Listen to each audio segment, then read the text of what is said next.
what is your ideal clearing the space look like for you, Priya and Ramesh?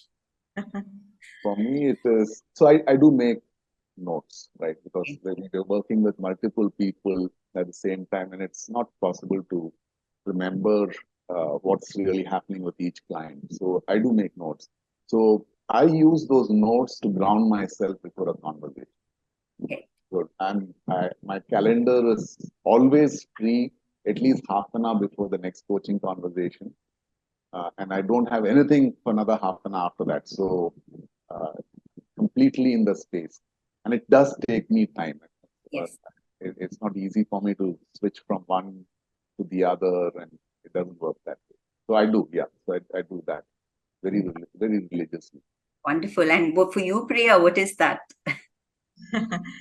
As a ritual, if you may say, Shri Priya, I think one of the things that helps me is I'm talking about a switch. I know Ramesh is not talking about a switch, but for me, it's a switch to say, when I'm sitting there, the one thing that I tell myself is, may the best come out for the client. So that's a sort of, what shall I say, a mantra, if you may call it. I just tell myself that, and then allow that space to take over. If I'm going to be thinking too much about this is how it should be, this is how, I want to be, it's very difficult to be present. Right. So for me, the switch is this, just to say that may the best come forth for the client.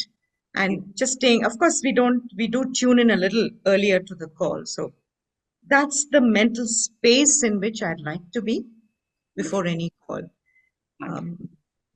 In between sessions, beyond that, there's a lot of clearing in terms of, and I find being engaged with some creative activity, which is not cognitive, purely creative, a very, very useful, what shall I say, support Yes.